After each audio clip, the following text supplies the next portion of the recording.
তো বন্ধুরা এখন বাজে হচ্ছে 11:15 আর আমাদের এখনো খাওয়া দাওয়া হয়নি। এখন খেতে বসবো। আর দুপুরবেলায় তো তোমাদের দেখালাম কি রান্না করেছি। তো ওই যে সেই কাঁচা মাছের ঝোল, এই যে কত সুন্দর ঘন হয়ে গেছে তরকারিটা, আর হেভি সুন্দর স্বাদ হয়েছে খেতে।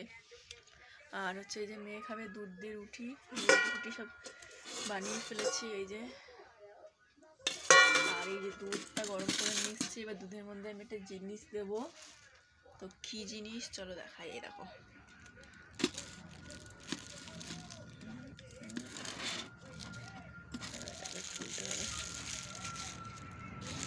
খুলে গেলে কড়া বেরিয়ে যাবে। এই দেখো, তো আগের দিন মা এসেছিল, দিয়ে গেছে মাছটা, তাতে একদিন এটাকে তুলে দিয়ে দেবো দুধের মধ্যে। ঠিক আছে, রসমালাই হয়ে গেল। আর একটু রস দিয়ে দেবো, তাহলে দুধটা মিষ্টি হয়ে যাবে, মেখে নেবে। তো এটা ঢাকা দিয়ে রেখে দিলাম।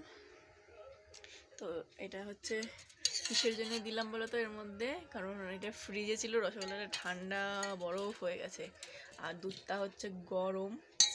তো এটার মধ্যে দিয়ে দিলাম, এটাও গরম হয়ে যাবে আর এটা ঠান্ডা হয়ে যাবে, আর দুধটাও একটু মিষ্টি হয়ে যাবে। খেতে কি মিষ্টি গেছে। চলে আসো পুরবি, তোমার খাবার রেডি। টিভি দেখে খায় না, আজকে একটু ঠান্ডা কম আছে আর মশা হয়েছে জমবে। বসো,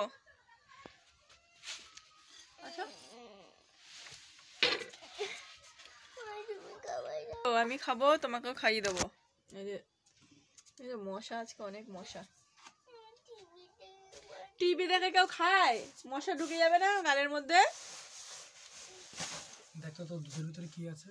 এই দেখ, স্পেশাল জিনিস দেখেছিস? কে খাবে এটা? হ্যাঁ, দিয়ে গেছে বলতো বাবু। কে দিয়ে গেছে? দিদুন দিয়ে গেছে। ঠিক আছে, তো গাইস আমরা খেয়ে নিই, আজকের ব্লগটা এখানে শেষ করছি। টাটা।